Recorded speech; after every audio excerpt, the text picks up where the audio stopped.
stopping by and dropping your expertise. Now, we are right back after this. Now the pitch. Slider, there's a drive, and it's gone! All you had to do was go out there and play. But you won. You won big. World Series champions. Let's enjoy this today. Tomorrow, let's get back to work and make another run at it. Rings, All-Star games, MVP, all sorts of awards. We even had some fun along the way. The job was done. You could have just sat back and relaxed, but you didn't. You and Kristen established a foundation in San Francisco to fight pediatric cancer. Together, you've raised awareness and helped fund pioneering research and treatments. And we're proud to be a part of your mission. You've led by example and lifted up our community. Thank you, Buster, for inspiring us all to be giant like you.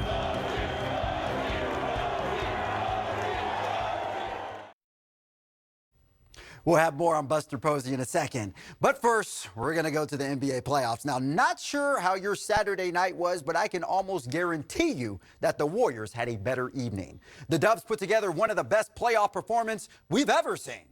Absolutely electrifying crowd inside of Chase Center last night, and boy, did they see a show. Now, look at this. 49ers head coach Kyle Shanahan and also Niners GM John Lynch inside of Chase. Still no update with Deebo Samuel. Also former Kings head coach Luke Walton sitting courtside there right next to his pops, Bill. Now, as for the game itself, the Warriors, they actually came out pretty sluggish in this one. The Grizzlies jumped out to a 19-8 lead to start the game. Grizzlies actually led by 2 by the end of the first quarter. But in the second quarter, the Warriors straight punched the Grizzlies in the throat. Golden State outscored the Grizzlies 38-29 in the frame. Steph Curry was cooking as usual. I call this right here a plate of gumbo with a little grizzly on the side. Ooh-wee! Steph had 13 at intermission, had a team-high 30 in the game. And in the third quarter, the Warriors just drop-kicked the Grizzlies, outscoring them 37-23 in the frame.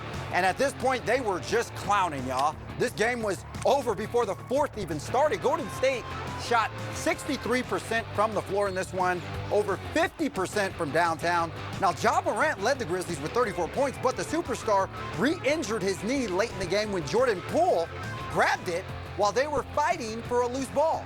The Warriors go on to spank the Grizzlies 142-112, but the talk after the game was Morant's injury. Yeah, I mean, it was a basketball play. I mean, we doubled them, and I hit the ball, and I was going for the ball. I mean, obviously, you don't want to see anybody get hurt. I'm not even that type of player. I respect everybody, so, I mean, obviously, hopefully we get better. Hopefully he gets better, and, we can see him out there next game, but, I don't even play like that for real. That's not my type of game. It's unfortunate that there's a conversation right now because obviously nobody wants to see anybody get hurt.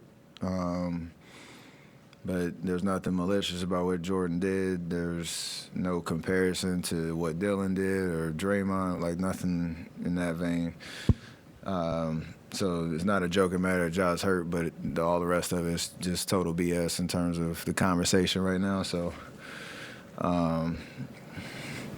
I remember that term they came up with, hot stove contact. That's what it felt like. Keep it moving. Okay, hot stove contact. And today we did find out the latest with Morant's injury. Now, according to their head coach, Taylor Jenkins, Morant is likely to miss Game 4 of the Western Conference semifinals against Golden State. That's tomorrow.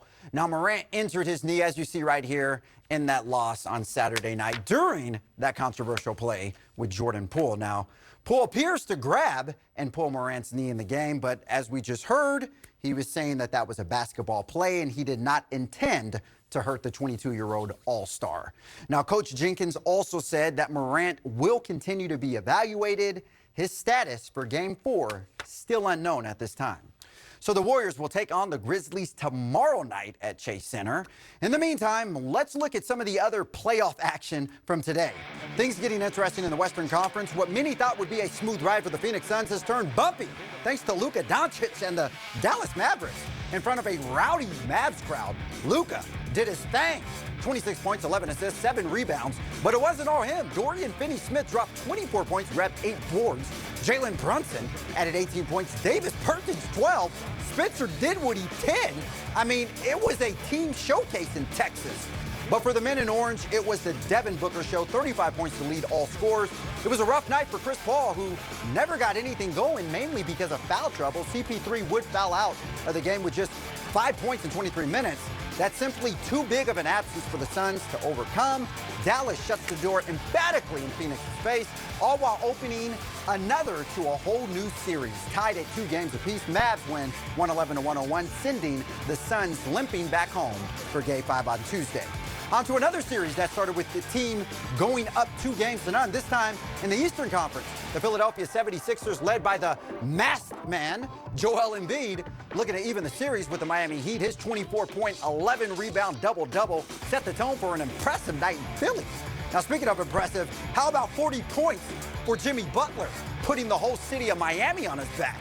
Bam Adebayo added 21 points, but the beard, a.k.a. James Harden, would have the last laugh in this one, taking over in the fourth like he was known for in Houston. His 31 points, 9 assists, and 7 rebounds sparked a 116-108 Sixers win and even the series at 2 games apiece. The home team is yet to lose in this series. The Heat haven't lost in Miami at any point during these playoffs, and that's where the series is headed next, Game 5 on Tuesday night.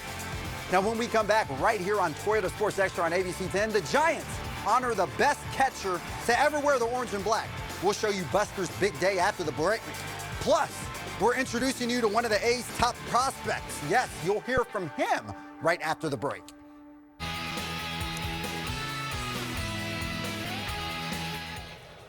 And our Toyota top play this week comes to us courtesy of Houston Astros manager Dusty Baker. The former Sacramento resident and Del Campo High School graduate hit quite the milestone earlier this week. Baker got his 2,000th career win as a manager. The 72-year-old becomes the first African-American to reach that milestone. Dusty Baker's 2,000th win, definitely worthy of our Toyota top play. Toyota is #1 MPG safety and value. Toyota, let's go places.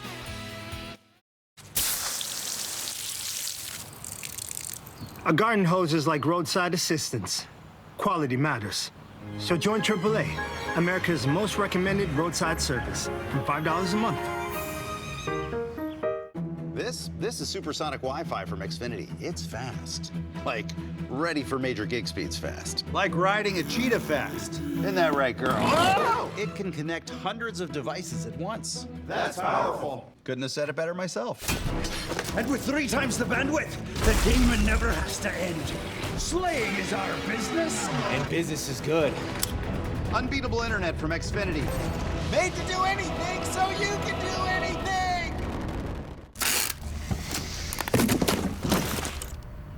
Dad? I was the lead singer. Packing tape is like roadside assistance. Quality matters. So join AAA, America's most recommended roadside service, from $5 a month.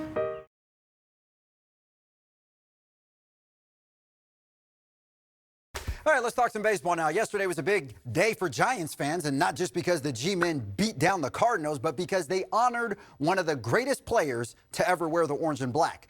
I'm talking about Buster Posey Day. Take a look at this. Everyone was on hand to celebrate the best catcher to ever wear a Giants uniform.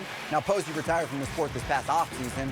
Now, among his many accolades, he was a 7-time All-Star, NL MVP, Gold Glove winner, and of course, he was a 3-time World Series champion. Now, lots of people there to celebrate Buster's big day, including former players and his former manager, Bruce Bochy. And Buster had a great time telling some jokes in his speech.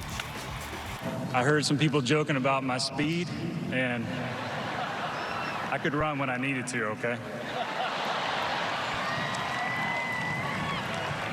First, let me thank my family for being here. My mom and dad couldn't make it, unfortunately. I know they're watching.